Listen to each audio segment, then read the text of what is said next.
As the holidays drew to a close, my husband suddenly brought up divorce.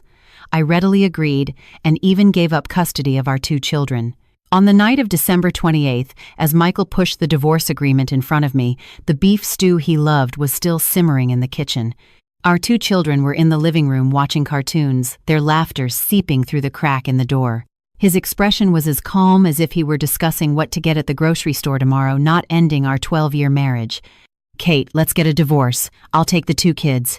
The house is yours, and I'll give you another $100, 0 inches compensation," he said the words, flowing so smoothly and naturally that it was obvious he had rehearsed them many times. I picked up the pen and signed my name on the agreement without even looking at the specific clauses. Fine, all I want is my freedom. Michael was stunned. All the persuasion explanations and reassurances he had prepared were now useless. He would never know that I had been waiting for him to say those words for 3 whole years. Disclaimer: the plot of this story is fictional. Any resemblance to actual events is purely coincidental. As Kate brought the last dish to the table, the clock on the wall pointed to exactly 7 p.m. Roasted chicken, mashed potatoes, and sautéed green beans with garlic. All were favorites of her husband Michael and their children. "Dinner's ready," she called out to the living room. Leo, their 8-year-old son, and Mia, their 6-year-old daughter, raced to the table and climbed into their designated seats. Michael slowly emerged from his home office, still holding his phone, his brow slightly furrowed as he looked at the screen. "Did you wash your hands?" Kate asked the children. "Yes," the 2 children chorused. Michael sat down at the head of the table, placing his phone beside him. Kate served him a piece of chicken and then gave the children more food.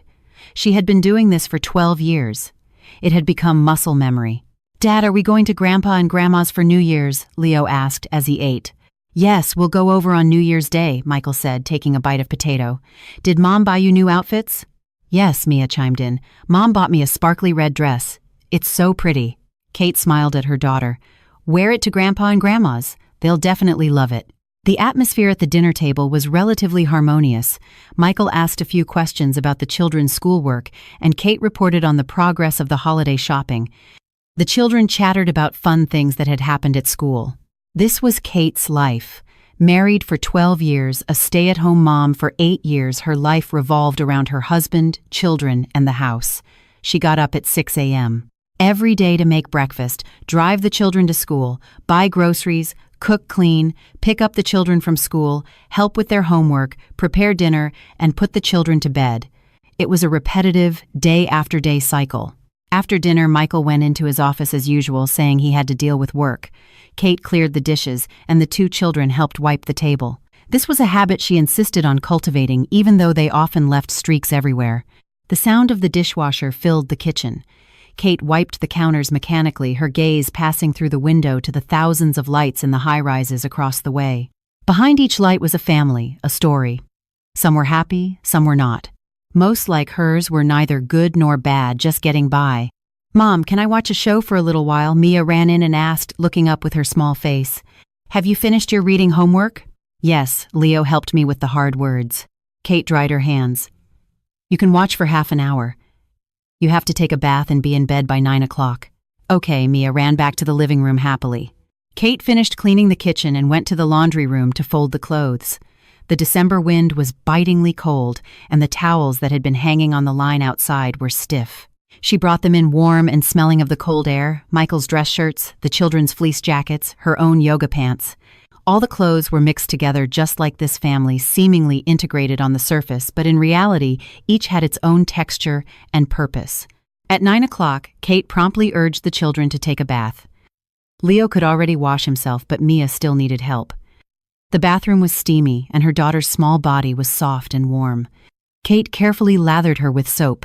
"Mom, why is Dad always in his office?" Mia suddenly asked. "Dad has to work. But Chloe's dad doesn't work at home. Chloe said her dad plays Legos with her after work." Kate's hands paused for a moment. "Every dad's work is different." Mia seemed to half understand and was soon distracted by the bubbles. After blow-drying the children's hair, telling them a bedtime story, and tucking them in, it was almost 10 o'clock. Kate gently closed the door to the children's room and stood in the hallway, taking a deep breath. Only at this time of day did she truly have her own time, even though it was only a few short hours, and even though she usually used it to tidy up the house and prep for the next day. Michael was still in his office. Light shone from under the door and she could faintly hear him talking on the phone. His tone was gentle with a hint of a smile. Not the perfunctory smile he usually had for her and the children, but a genuinely happy one. Kate stood at the door for a few seconds but ultimately did not knock. She turned and went into the master bedroom. From the bottom drawer of the nightstand she took out a journal. The black moleskin cover was worn at the edges. It was a gift from Michael in the year they got married. At the time he had said, "Katie, from now on write down whatever is on your mind in here. When we're old we can look back at it together. It will be very interesting." Kate opened the journal. It was filled with densely written words, but they were not sweet nothings but rather records of accounts, plans, and clear-headed self-dialogues. The latest page read the 19th of December 2025. 3 months left until the goal. Persevere. She picked up a pen and added a line below, "Everything is normal today. He took 2 calls tonight, avoiding me both times. Mia asked why Dad doesn't play with her. I was at a loss for words." After writing, she put the journal back in its place and covered it with a few books. Then she went to the bathroom to wash up, changed into her pajamas, and lay down on the bed. Their wedding photo still hung above the headboard. In the photo, she was 24 years old with a brilliant smile and eyes full of light. Michael had his arm around her shoulder, also looking blissful. 12 years had passed and the photo had faded just like their love. Kate turned off the lamp and lay in the dark with her eyes open. She heard the office door open, heard Michael's footsteps, and heard him go to the guest bathroom to wash up. They had been sleeping in separate rooms for 3 years. The reason was that Michael worked late and was afraid of waking her. The guest room door closed gently. Kate turned over and closed her eyes. She didn't need to check his phone to know that Michael was definitely texting some woman at this moment, maybe the one named Jessica, or maybe someone else she didn't know about. 3 years ago, she had discovered the ambiguous texts on his phone, the unfamiliar perfume on his shirt, and the sudden increase in his late nights at the office on weekends. She had confronted Michael. He had explained that it was a colleague, a work requirement, and that she was overthinking it. Kate chose to believe him, or rather, she chose to pretend to believe him. Because at that time she had no job, no income, and no way out. Her 2 children were still small, and she couldn't let them lose their complete family. But a person pretending to be asleep will eventually wake up. A year ago, she began to change quietly. She enrolled in an online accounting certification program and studied every night after her family had gone to sleep. She reconnected with her old college friends to inquire about job opportunities. She even started running on the treadmill and lost the baby weight she'd never quite shed. These changes were very small, and Michael didn't notice at all. In his eyes, Kate was still the meek and obedient housewife who couldn't do anything but take care of the children and the house. And that was exactly what Kate wanted. The sound of the wind outside the window grew louder. The weather forecast said it would snow tonight. Kate thought about the gifts she needed to bring to her in-laws' house for New Year's, the brunch she needed to prepare, and the gift cards for the kids. As she thought, she fell asleep. The next day was December 29th. Kate got up at 6 a.m. to prepare breakfast. Michael was up early for once, sitting at the dining table, looking at his phone, his expression somewhat absent-minded. "I've got all the gifts for your parents' house ready," Kate said, placing a plate of scrambled eggs in front of him. "I bought a nice bottle of scotch for your dad and a cashmere scarf for your mom. I've also prepared the gift cards for the kids." Okay, Michael said without looking up. "Did you sleep well last night?" Kate asked, pouring herself a glass of orange juice. "It was okay." Michael finally looked up at her, his eyes somewhat complicated. "Kate, tonight after the kids are asleep, let's talk." Kate's hand paused. "Talk about what?" "We'll talk about it then." Michael stood up. "I'm going to the office to take care of some things first. I'll be back this afternoon." He hastily finished his breakfast, put on his coat, and left. Kate stood by the window, watching his car drive out of the subdivision and disappear into the morning mist. She had a feeling that what was coming was finally coming. Sure enough, that night after the children were asleep, Michael knocked on the master bedroom door. He was holding a folder, his expression deliberately serious. "Sit," he said, pointing to the small armchair by the window. Kate sat down, her hands on her knees, adopting a submissive and listening posture. This was the wife posture she had perfected over many years, one that would put Michael at ease. "Kate, we've been married for 12 years, Michael began, his tone heavy. "You've worked hard all these years, taking care of the kids and the household. I know all that." Kate didn't speak, waiting for him to continue. But Michael took a deep breath. "I feel that our marriage has problems. We have nothing in common to talk about anymore. Every day, besides the kids and the house, we hardly say a word. A marriage like this is torture for both of us. Kate lowered her eyes. So, Michael handed her the folder. This is a divorce agreement I had drawn up. Take a look. The terms are very generous. The house is yours, and I'll give you another $100, 0 inches compensation. I'll take the 2 kids. After all, I have a stable job and income, and I can give them a better life and education. Kate took the folder but didn't open it. She had known this day would come. She just didn't expect it to be just a few days before New Year's. Who is she? She asked, her voice calm. Michael was taken aback for a moment. What woman? The woman who made you decide to divorce Kate raised her head and looked straight at him. Jessica, or someone else, I don't know about. Michael's face changed slightly. That's not important. The important thing is that we have no feelings for each other anymore. Continuing to be together will only torture each other. Kate, you're still young. With the money and the house, you can start a new life. Such familiar lines, Kate could almost recite them from memory. On TV, in movies, and in real life, when men want a divorce, they always use this set of excuses for your own good, to set you free to start a new life. Do the kids know? She asked. Not yet. I wanted to talk to you first, and then tell them slowly. Michael's tone softened. Kate, I know this is hard for you, but it's better to make a clean break. We should both pursue true happiness. Kate opened the divorce agreement and quickly scanned it. The terms were indeed generous. The house was worth about $500 000 plus $100 0 inches cash. For a stay-at-home mom who hadn't worked in 12 years, it was more than generous. Custody of the children went to Michael with visitation rights of twice a month, and the option to have them stay with her for a period during the summer. Alimony was a one-time payment with no further entanglement. It was very clean, very neat, very much in Michael's style. Do your parents know? Kate asked. I'll explain to them, Michael said. Don't worry, I won't say anything bad about you. I'll just say we grew apart and separated amicably. Kate nodded and picked up the pen from the nightstand. Michael clearly hadn't expected her to be so agreeable. The persuasive words he had prepared were stuck in his throat. Aren't you going to think about it? He asked. Think about what Kate looked at him. Think about how to win back a man who no longer loves me. Think about how to maintain a marriage that is already dead. Michael was speechless. Kate signed her name on the agreement, her handwriting neat and clear. Michael, I have only one request, she said. Through the New Year's holiday, we'll still act as usual in front of the kids. After the holidays, we'll tell them and go through the procedures. I don't want the children's holiday to be unhappy. Michael was visibly relieved. Of course, of course. That's what I was thinking too. Also, Kate added, during this period, please continue to live at home. We can sleep in separate rooms, but don't act abnormally in front of the children. Okay, I promise. Kate handed the signed agreement back to him. Then that's it. You should get some rest. We still have to go to your parents' house on New Year's Day.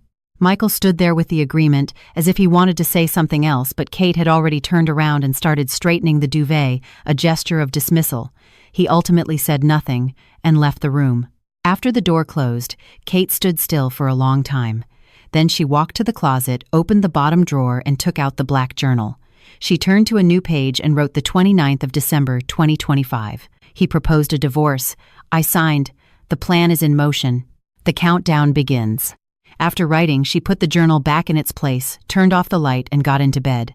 In the darkness, the corners of her mouth turned up slightly. For 3 years, this was the day she had been waiting for. On December 31st, New Year's Eve, Kate started bustling about early in the morning, putting out festive decorations, chilling champagne, and preparing the ingredients for the evening's dinner. As agreed, Michael was more attentive than usual. When he was helping to hang some fairy lights, he even took the initiative to talk to her. The left side is a little crooked, a little higher. Kate directed Michael to adjust the position of the lights. Their hands accidentally touched and he recoiled as if he had been electrocuted. Kate, on the other hand, looked natural. Okay, that's good. The children were playing a board game in the family room, their laughter crisp. The lively sounds of the neighbors' celebrations also wafted over. The entire neighborhood was filled with a festive atmosphere. Mom, Grandma's on the phone. Mia ran over holding the phone. Kate took the phone. Mom, Happy New Year's Eve. We'll be over tomorrow afternoon. Yes, we're having dinner at my place tonight. You guys just come over. Okay, drive safe. After hanging up, she glanced at Michael. He was looking at his phone, his brow slightly furrowed, his fingers typing quickly. It was no guess that he was explaining to that woman why he couldn't spend New Year's with her. Kate turned and went back to the kitchen to continue preparing the ingredients. The knife rose and fell on the cutting board, making a rhythmic sound. In her mind, she was silently taking stock. The accounting certification exam was in a month. She had already sent her resume to 3 companies. She had saved $15, 0 inches, a secret account, all saved little by little from the household expenses over the years. It wasn't enough, but it was much better than 3 years ago. 3 years ago, she could do nothing but cry and beg. At noon, her in-laws arrived. Michael's father was a retired history professor and his mother was a homemaker, a typical traditional family. They were quite satisfied with Kate, mainly because she managed the household well and had given them a grandson and a granddaughter. "Catherine, you've worked so hard making all this food," her mother-in-law said politely, but her eyes were critically scanning every corner of the living room. "It's my pleasure," Kate said with a smile, pouring coffee. "Dad, Mom, have some coffee." "Where's Michael?" her father-in-law asked. "He's in his office dealing with work. He'll be out in a minute," Kate said. As she spoke, Michael came out, putting on a gentle and filial mask. "Dad, Mom, you're here. Was the traffic bad on the way?" The family sat in the living room and chatted. The topics were nothing more than the children's school, work, and recent news about relatives. Kate served drinks and snacks on the side, interjecting a few words from time to time, playing the role of a perfect daughter-in-law. She noticed that her mother-in-law was wearing a new bracelet, a very nice one. "Mom, that bracelet is beautiful. Is it new?" A smug smile appeared on her mother-in-law's face. "Michael bought it. He said it's from Tiffany's. I don't know." Michael quickly chimed in. "I saw it on a business trip last time and thought it would suit Mom, so I bought it." Kate smiled and nodded, but in her heart she was calculating. That bracelet must have cost at least a few $1,000s. Michael had never bought her such expensive jewelry. For her last birthday he had given her a sweater from Kohl's and it was bought on sale online. But she said nothing and continued to peel apples and arrange the fruit platter. The New Year's Eve dinner was very sumptuous, with a full table of dishes. Kate made prime rib scalloped potatoes, roasted asparagus, and a large salad. Michael opened a bottle of red wine and poured a little for everyone. "Here's to a happy new year for our whole family, good health, and all the best." He raised his glass. Everyone clinked glasses and said, "Cheers." Kate looked at this scene and suddenly felt it was absurd. This family was clearly falling apart. Just 2 days ago, this man had handed her a divorce agreement, and now they were sitting together for a reunion dinner. But she smiled very naturally, serving her in-laws, cutting up food for the children, and topping off Michael's wine glass. Her acting was superb, flawless. After dinner, Michael played chess with his father, and his mother-in-law watched the New Year's Eve specials on TV. Kate cleaned up the kitchen. The sound of the dishwasher masked the laughter and conversation in the living room. She stood alone at the sink, wiping down the counters. "Mom, I'll help you," Mia ran in. "No need, go watch TV," with Grandma. Kate patted her daughter's head. "I want to stay with Mom." Mia leaned against the counter. "Mom, you made so much food today. Are you tired?" "Not tired," Kate said. "As long as you're happy, Mom is not tired." This was half true. She was tired, but she hadn't known what true happiness was for a long time. After cleaning up the kitchen, Kate cut some fruit and brought it out. Her mother-in-law was talking about her niece. "She's divorced and has a child. It's so hard. I tell you, women shouldn't get divorced easily. It's always the woman who suffers." This was clearly directed at Kate. In the traditional view, a divorced woman is a failure, especially a housewife with no job. "You're right, Mom," Kate agreed. "So women should have their own careers and not rely entirely on men." Her mother-in-law was taken aback, not expecting her to say that. Michael also glanced at her, his expression complicated.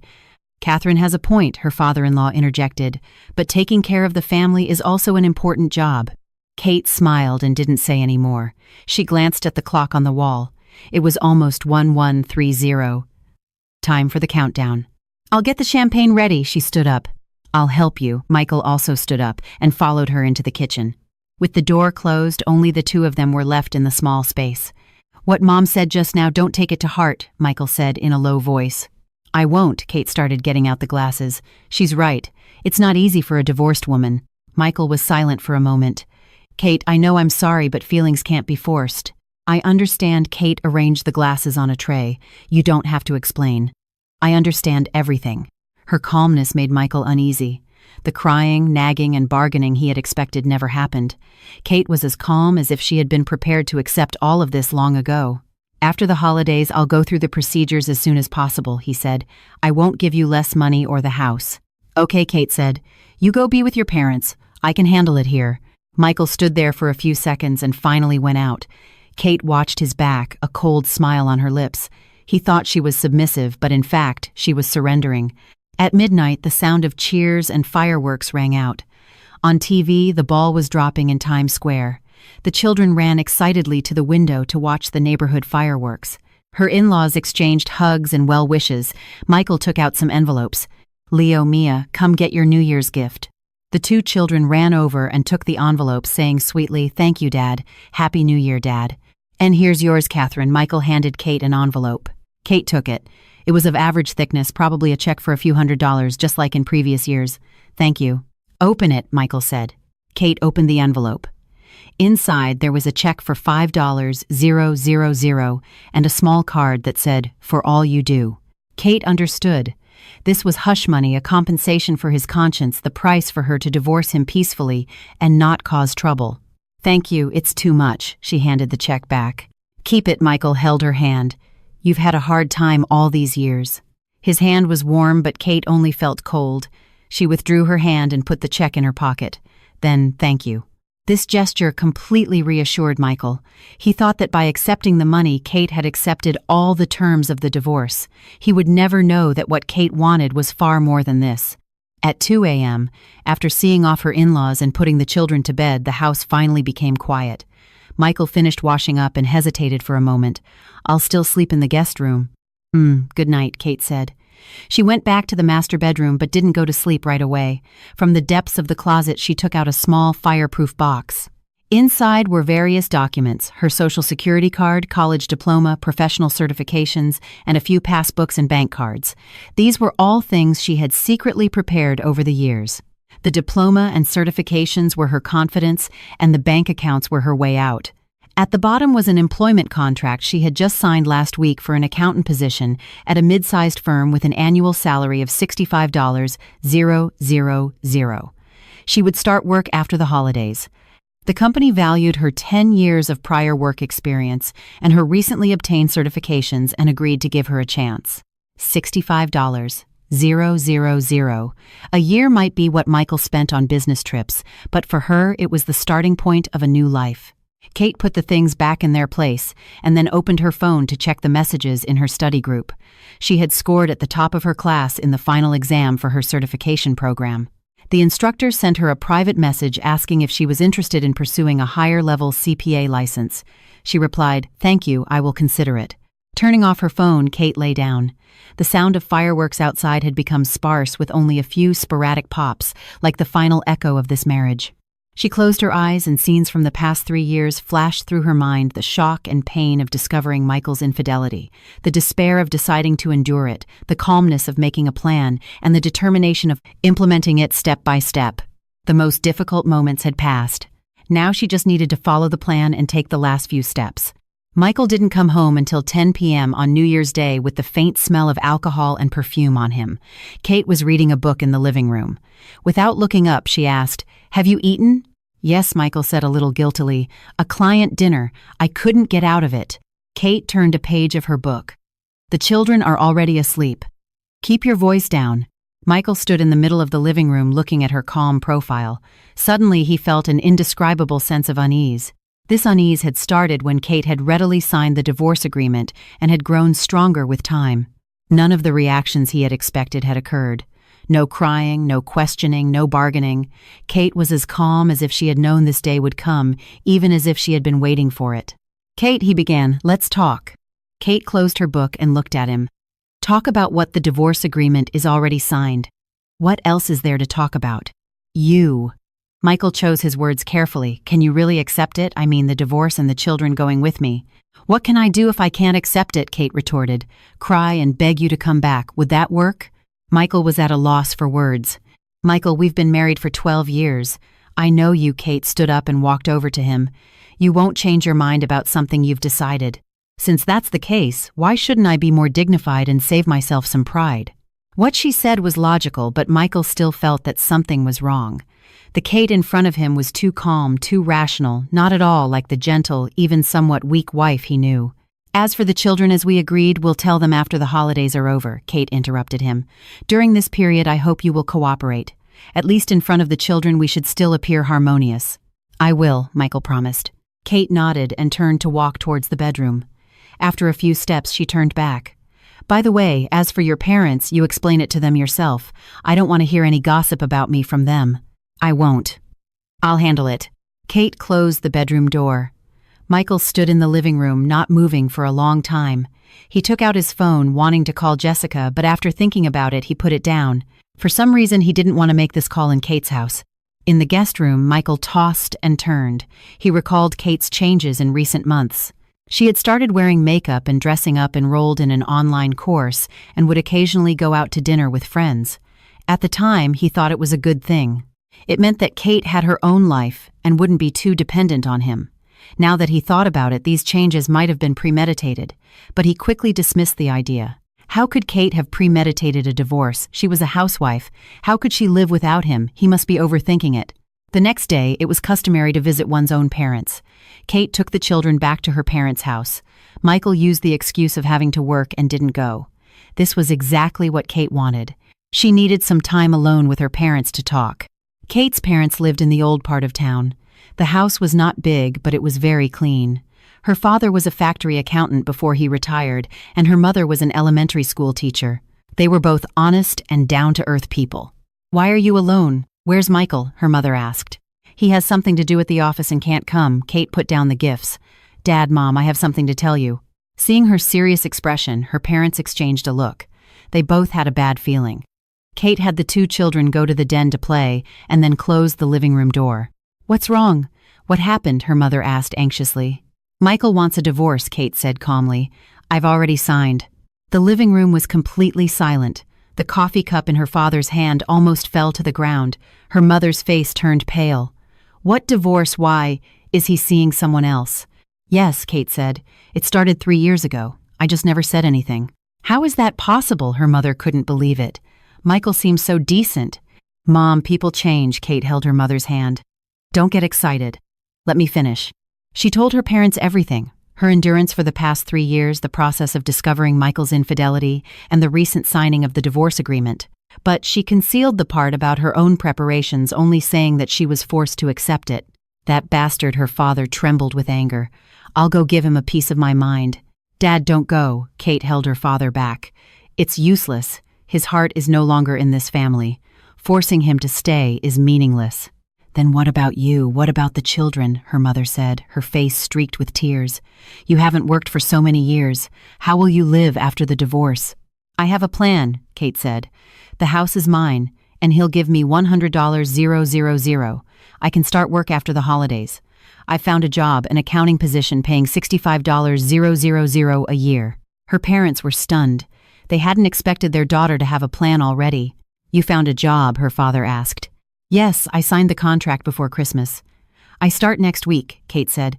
"Dad, I've put all the accounting knowledge you taught me to use." Her father's eyes welled up with tears. When she was young, he had wanted his daughter to study accounting, thinking it was a stable profession. But after Kate got married and became a full-time housewife, he had always regretted it. "Good, good," her father nodded repeatedly. "It's good that you have a job. With a job, you'll be okay." "But the children are with him," Kate said in a low voice. "I've given up custody." What her mother became agitated again. "How can you give up the children? They are your flesh and blood." "Mom, what can I do if I don't give them up?"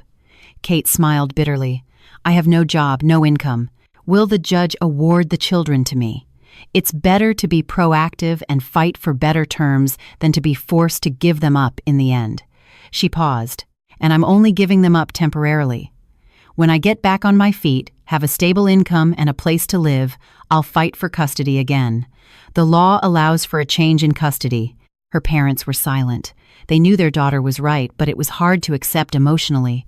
"You've been wronged, child," her father patted her on the shoulder. "It's all my fault for not being capable enough to support you." "Dad, don't say that," Kate shook her head. "This is my own choice. I'll bear the consequences myself. All I need is your support. Don't go and make a scene with Michael. Don't give him any leverage." Her parents finally agreed. Although they felt sorry for their daughter, they also knew that making a scene would not be good for Kate. This society is already unfair to divorced women, let alone a housewife with no job. At lunch, the two children were very happy, completely unaware of the heavy conversation the adults had just had. Kate served her parents peeled shrimp for the children and acted as usual. Only her mother would occasionally wipe away a tear, which Kate stopped with a look. After lunch, Kate took the children to a nearby park. The park was cold in winter, but the sun was good. The children ran on the grass, and Kate sat on a bench, watching them. "Mom, are you unhappy?" Mia ran over and hugged her legs. "No, Mom is very happy," Kate patted her daughter's face. "But you're not smiling," Mia said. Kate forced a smile. "How about this?" "It's fake," Mia pouted. "Mom, did you and Dad have a fight?" Children's sensitivity is beyond adults' imagination. Kate's heart tightened, but she remained calm on the surface.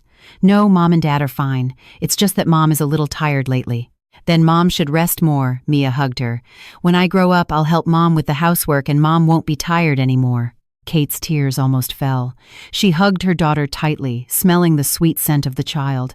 This little life that she had carried for 9 months, how could she bear to give it up? But she had to.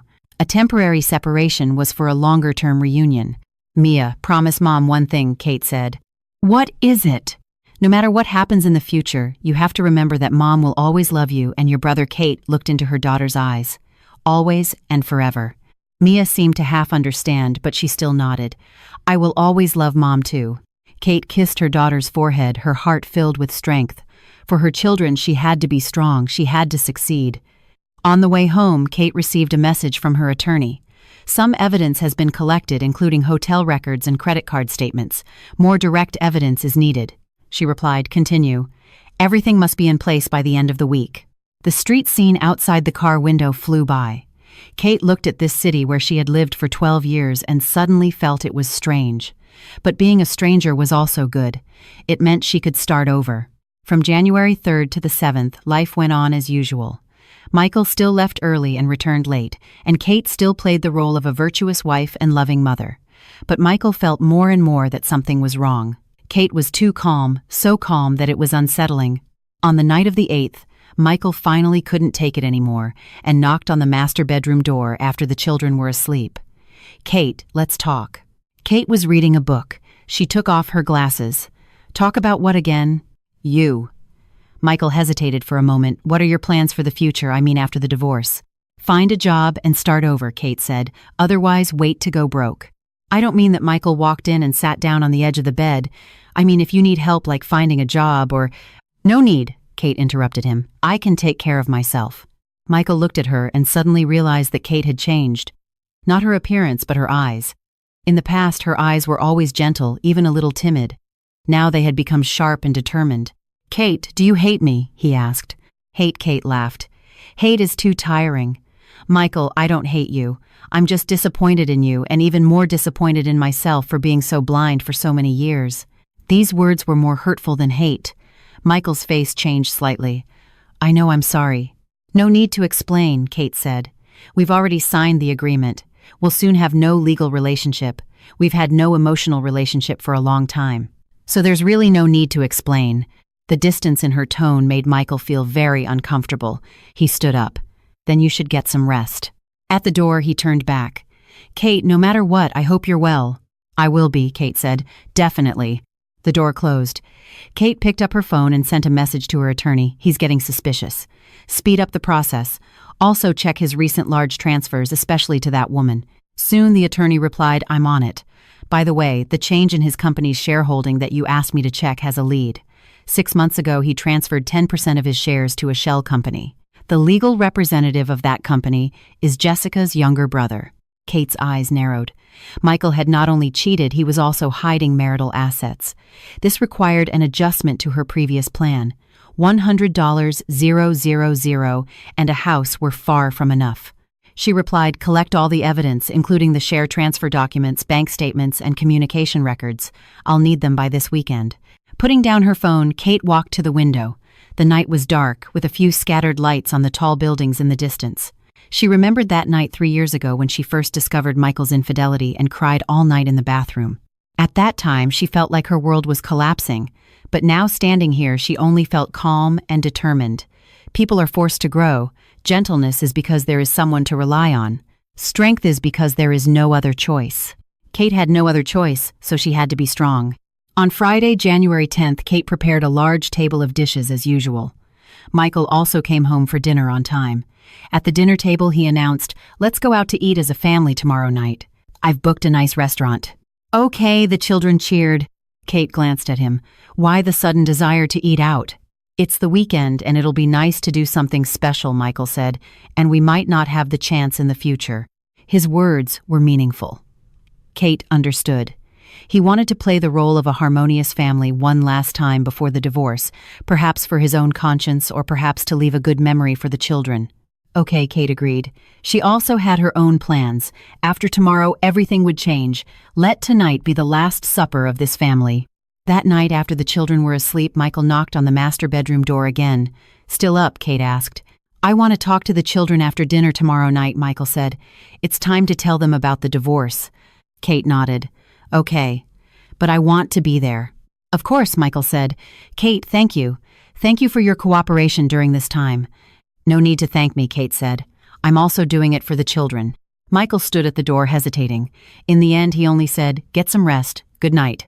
"Good night." Kate closed the door and leaned against it. Tomorrow, everything would end, and everything would also begin. She took out the black journal, turned to the last page, and wrote the 10th of January, 2026.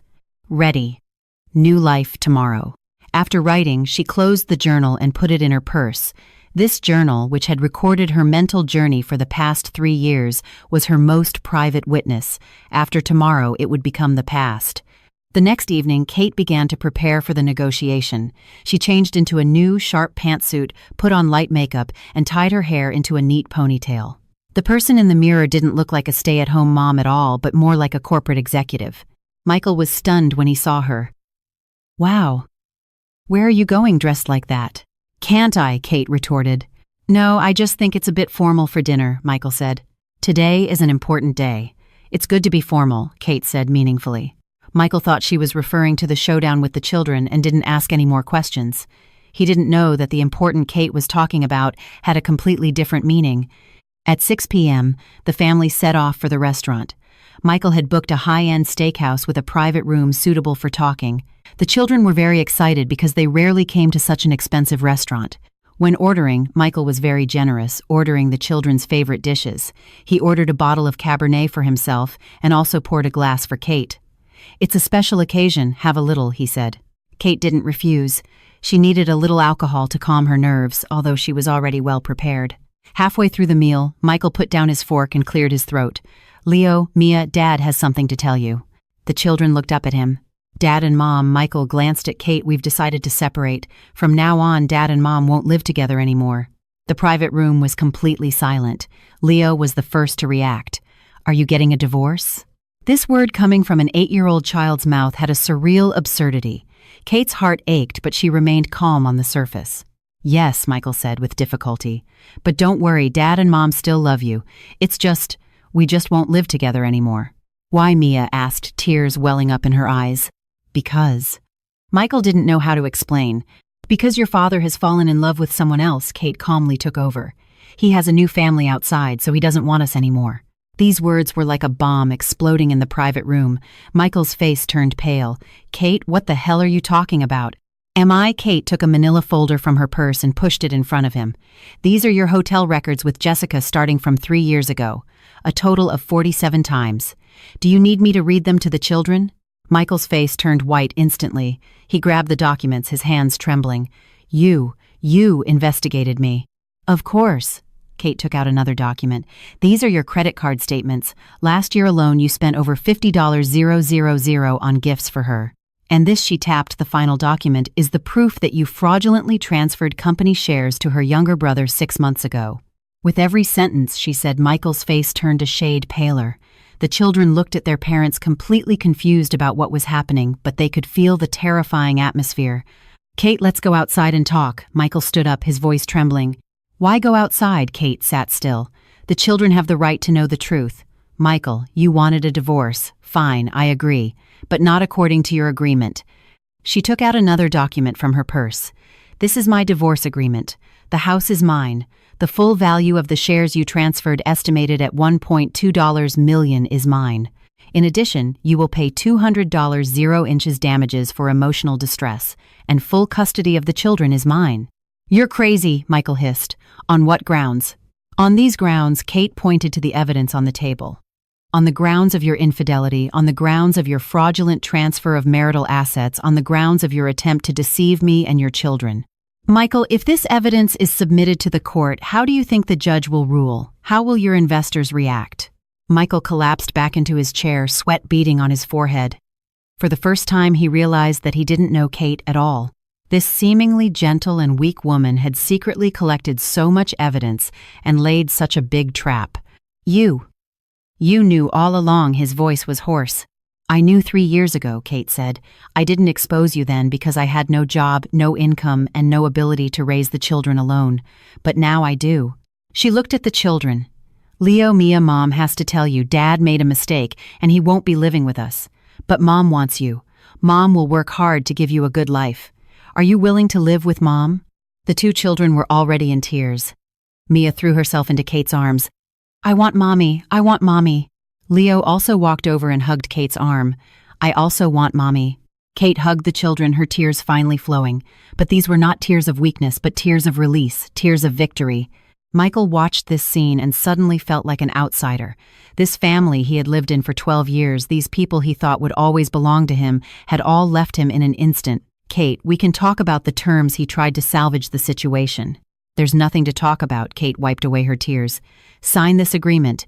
If you don't, we'll see you in court. At that time, not only will this evidence be made public, but your company's shareholders and clients will also know. Think it over." Michael knew she meant what she said. If this evidence was exposed, his career would be over. The company was trying to secure a new round of funding. If a scandal broke out at this time, everything would be ruined. He picked up the pen, his hand trembling so much that he could barely hold it. The moment he signed his name on the agreement, he felt his world collapse. Kate put away the agreement and took out another document. "This is a supplementary agreement. You will pay $3,000 a month in child support for the 2 children until they graduate from college. In addition, you can visit them once a week, but you must make an appointment in advance and get my consent." Michael signed numbly. All he wanted now was to get out of here, out of this suffocating place. "Okay, you can go now," Kate said. "The children are coming home with me tonight. I'll take them to school on Monday." Michael stood up and looked at the children. Mia hid in Kate's arms and wouldn't even look at him. Leo looked at him, his eyes filled with disappointment and anger. "Leo, Mia, Dad." He wanted to say something, but couldn't. "Let's go," Kate interrupted him. "Don't make the children more upset." Michael took one last look at them and turned to leave. The moment the private room door closed, Kate hugged the children tightly and burst into tears. This time, it was a complete release. The next morning, Kate woke up earlier than usual. She made pancakes and woke up the children. The children's eyes were still a little swollen, but they were in good spirits. "Mom, are we moving today?" Leo asked. "Soon," Kate said. "We'll stay here for a little while. We'll move when Mom finds a new house. But from today on, Dad won't live with us anymore." Mia lowered her head and said in a small voice, "I miss Dad." Kate squatted down and hugged her daughter. "I know, sweetie. When you miss Dad, you can call him or go see him on the weekend.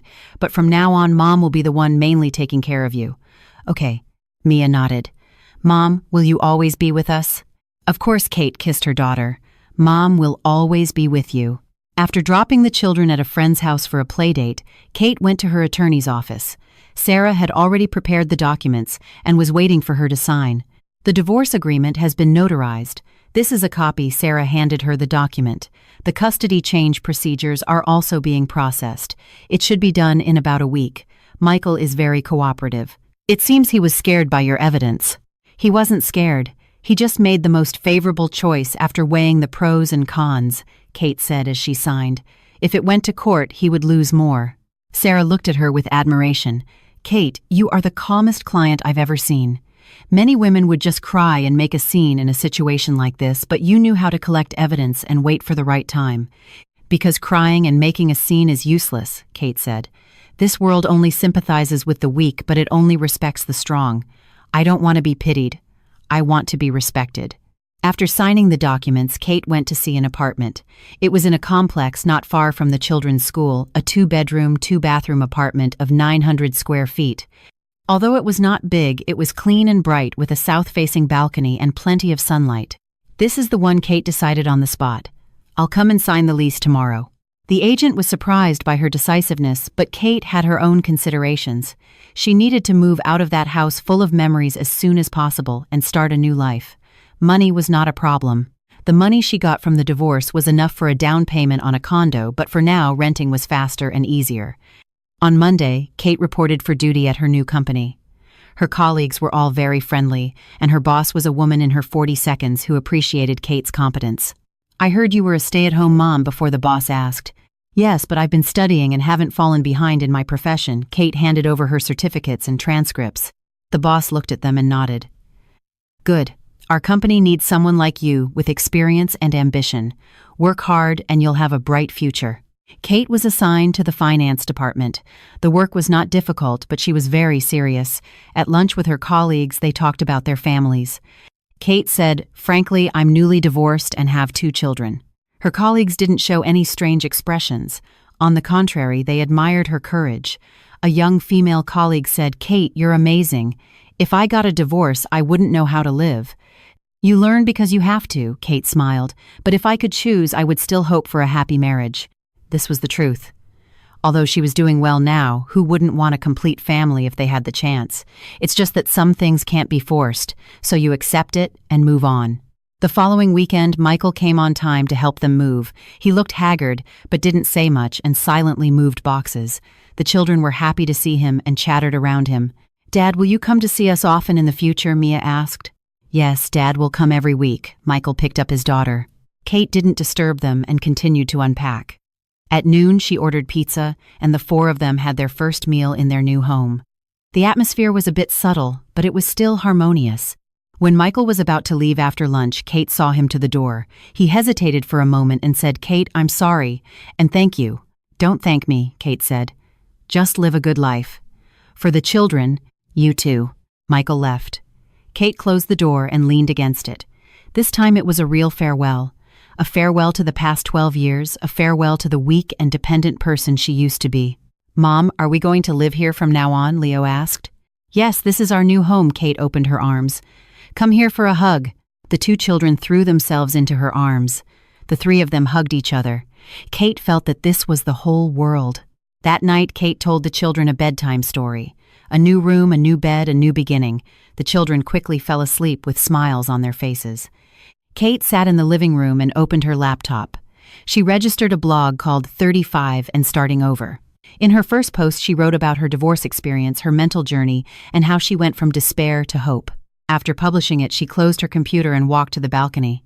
The balcony of her new home was not big, but she could see the city lights in the distance.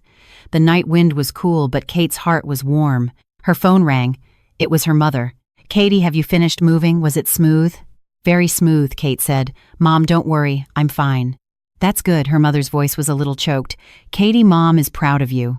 "I'm proud of myself too," Kate said. This was the truth. After hanging up, her phone rang again. This time it was Michael. Kate answered but didn't speak. Michael's voice was very tired. "You won. But I have a question for you. Did you really never love me?" he asked. "Were these 12 years all an act?"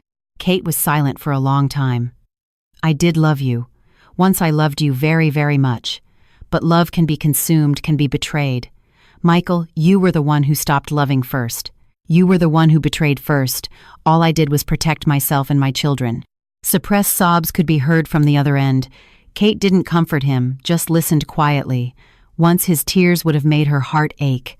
Now they only made her feel ironic. "I'm sorry," Michael said. "I don't need your sorry," Kate said.